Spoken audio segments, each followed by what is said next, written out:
There must be cuts to Medicaid. Unless Republicans want to balloon the federal debt, there's no other way to achieve President Trump's massive tax cuts, cut federal spending by trillions of dollars, and push billions of dollars in new spending on border security, mass deportation, and defense. That's the verdict from the Congressional Budget Office, and this new report completely contradicts everything President Trump and House Republican leadership has been saying and promising for weeks. So remember, I told you in several videos last week that House Republicans passed a spending blueprint that's called a budget resolution. This is the vehicle that House Republicans want to use to enact President Trump's sweeping agenda without a single Democratic vote. Now, as I told you in this video, the budget resolution just gives top-line amounts that individual House committees need to follow when they craft their individual spending bills. The budget resolution does not tell the committee where exactly to make those cuts or how to make those cuts. Overall, the budget resolution that passed the House with only Republican votes called for $4.5 trillion in tax cuts, between $1.5 to $2 trillion in federal spending cuts, and included a $4 trillion increase to the debt ceiling. But what had everyone concerned was, within that $2 trillion in spending cuts, was the order to the House Energy and Commerce Committee to cut $880 billion out of its budget over the next 10 years.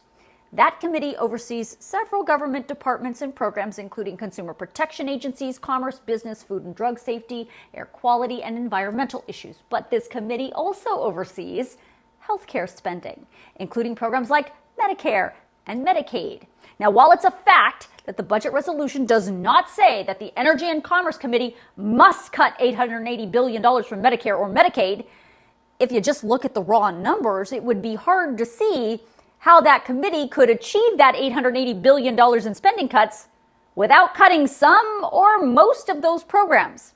But President Trump and Speaker Johnson and lots of the Republicans have been all over the media saying over and over that they are absolutely not going to touch Social Security, Medicare, or Medicaid to achieve the goals they outlined in the budget resolution. Well, this report from the Congressional Budget Office just released says if House Republicans want those Trump tax cuts and they want those spending cuts and they absolutely will not touch Medicare to reach that $880 billion, some or lots of Medicaid funding must be cut. There's literally no other way to reach $880 billion in cuts. The CBO says once the Medicare spending is taken off the table, Medicaid accounts for 93% of the spending the House Energy and Commerce Committee is responsible for. The next biggest program after that is CHIP, which is the Children's Health Insurance Program for low-income kids. Could that be on the chopping block?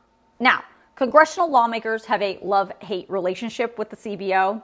When the CBO numbers go their way, they say the CBO is the greatest nonpartisan government agency ever. But when the CBO numbers do not go their way, lawmakers pretend like the CBO doesn't exist, or they say they're full of crap. And the fact is, the CBO doesn't always get it right. Remember, they're projecting numbers 10 years into the future. But the CBO has been used for decades to help lawmakers decide what their legislation is actually going to cost the American people. Look, we have absolutely no idea how this is going to go down, what's going to happen next. The House Republican budget resolution is not the end of the story. Both the House and the Senate must agree and pass the same budget resolution before any spending bill can be crafted. And right now, Senate Republicans have not signed on to this House resolution. They have their own plan, which is very different. The Senate Republican version is much smaller. It does not include those massive Trump tax cuts, and it does not include the debt ceiling increase. By the way, senators are generally not fans of cutting Medicaid either. So just because this is what the House wants doesn't necessarily mean this is what it's going to look like in the end. But if you want to read this report from the CBO, I'm going to email it out to you in my Facts HQ newsletter, so make sure you sign yourself up.